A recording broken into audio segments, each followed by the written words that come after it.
Более 2 миллиардов рублей по налогам задолжали жители Башкортостана. Это по состоянию на 1 июля этого года. Что грозит неплательщикам, обсудим прямо сейчас в программе «Интервью» в эфире главного телеканала «Республики». Сегодня с нами начальник отдела урегулирования задолженности Управления Федеральной налоговой службы по Республике Башкортостан Ильяс Нагимов. Ильяс Фанузович, здравствуйте. Здравствуйте. Расскажите, пожалуйста, вот 2 миллиарда рублей в динамике, какую картину вы видите, да, и кто чаще всего не платит по налогам?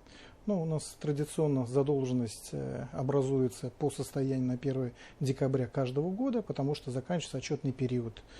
С начала года мы, скажем так, принимаем меры по принудительному взысканию образовавшейся задолженности. За этот год более 600 миллионов мы задолженности снизили за счет мер принудительного взыскания. Чем грозит неуплата налогов вот в положенные сроки? Те граждане республики, которые не уплатили налоги по состоянию на 1 декабря года, они автоматически переносятся в категорию должников. Соответственно, с этого дня начинаются начисляться пени на сумму задолженности, но и налоговые органы, соответственно, принимают меры по принудительному взысканию задолженности. Принудительное взыскание задолженности у нас происходит в судебном порядке. Мы направляем соответствующие документы для вынесения судебного приказа нашим мировым судьям, которые выносят соответствующий судебный приказ, который имеет силу исполнительного документа, который направляем в свою очередь на исполнение, то есть на взыскание. Здесь к сумме долга в виде еще и пени добавляется еще госпошлина за вынесение судебного приказа. В дальнейшем взыскание происходит либо со счетов физического лица, либо за счет его имущества. Если происходит взыскание за счет имущества и этим взысканием занимается служба судебных приставов, то добавляется еще 7% исполнительский сбор не менее 1000 рублей. То есть чем позже вы уплатите налоги, тем больше сумма будет вами уплачена. Проводятся ли в этом году рейды совместные с судебными приставами? Как работаете в этой части?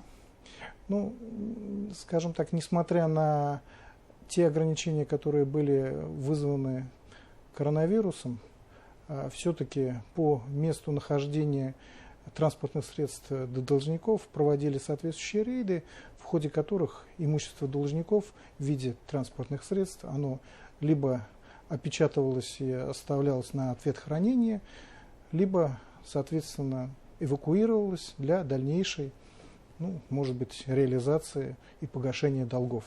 А какие самые эффективные меры по взысканию долгов? Мы живем в эпоху информационных технологий. Самый простой и эффективный способ – это взыскание за счет денежных средств, которые находятся на счетах физических лиц. Тем более, что налоговая служба имеет доступ ко всем открытым счетам физических лиц. Такая обязанность у банков их представлять существует. Это же подавляющее большинство неплательщиков, все-таки они имеют именно счета электронные. Не все, скажем так, не все имеют счета, они, скажем так, должники, они бывают разных категорий, они не только должники перед нами, перед бюджетом, они, возможно, и должны и банкам, и, может быть, и иные есть долги, в том числе и коммунальные. Естественно, этот инструмент массово используется как самый удобный, но еще остается, скажем так, способ взыскания непосредственно за счет имущества.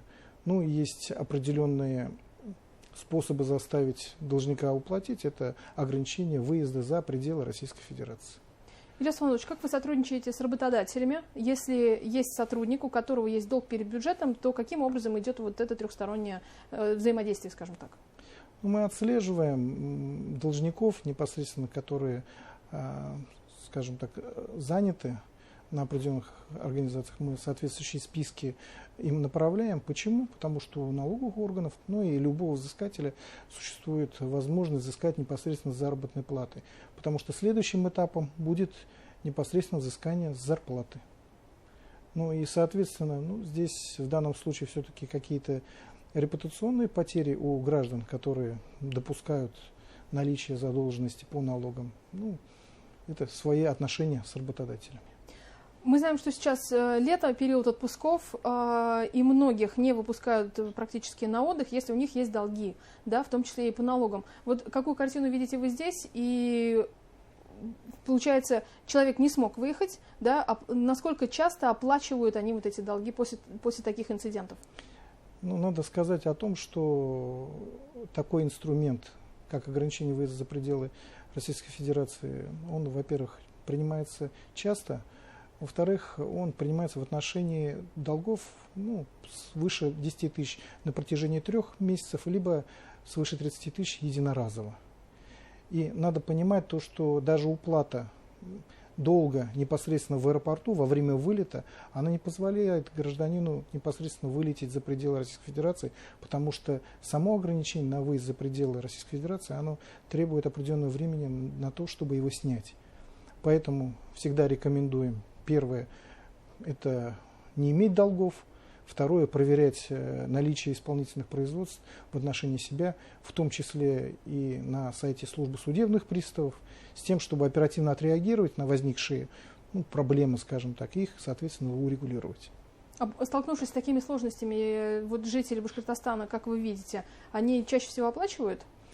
Ну, я так думаю, что основная масса у нас все-таки этого не допускает, потому что люди понимают, что это потерянные деньги, и никто их никогда не компенсирует. Угу. Расскажите, пожалуйста, возможно ли взыскать задолженность суммы социальных выплат, которые поступили на счет должника? Ну, вы видите, что сейчас государство выплачивает определенные суммы, в том числе вот в ближайшие дни выплачены, получается, для граждан, у которых имеются дети школьного возраста. Данные суммы, они имеют определенный маркер.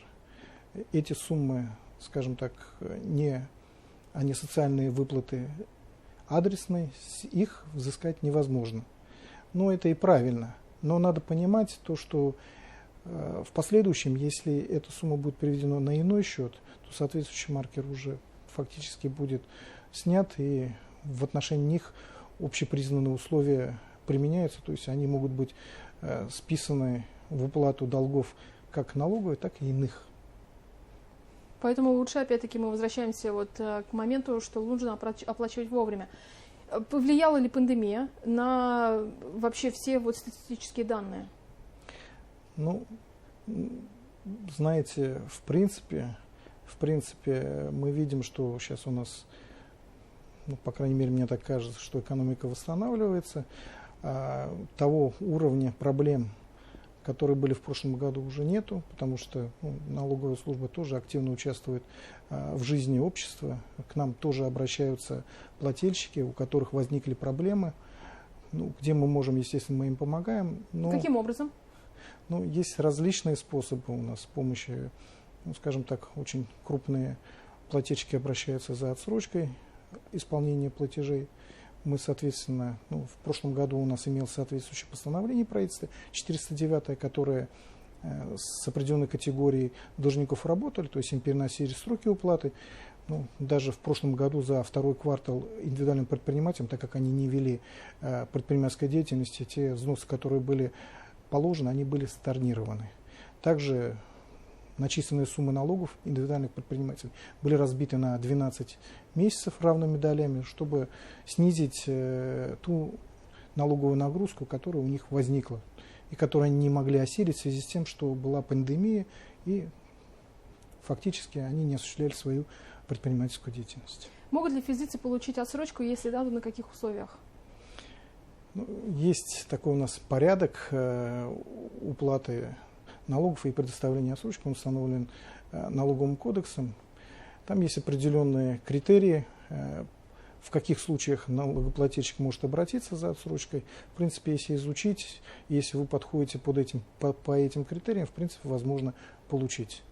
Угу. И до конца года, как вы считаете, удастся снизить с 2 миллиардов рублей задолженность по налогам? Безусловно, мы принимать будем все меры, направленные на побуждение граждан, в том числе добровольной уплате, с тем, чтобы эту задолженность снизить, потому что данное задолженность снижение – это фактически поступление в бюджет Республики Башкортостан. И эти денежные средства, которые вы платите за имущественные налоги, они расходуются непосредственно на развитие социальной инфраструктуры республики. Дороги, детские сады и так далее, и так далее, и так далее. И ваши рекомендации, что сейчас нужно сделать тем, у кого есть долги по налогам, да, с чего начать, как обратиться, не действуют ли какие-либо ограничения в связи с коронавирусной инфекцией?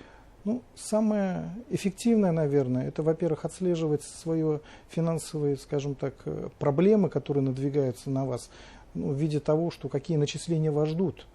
Вот, каждый год налоговая служба рассылает уведомления налогоплательщикам.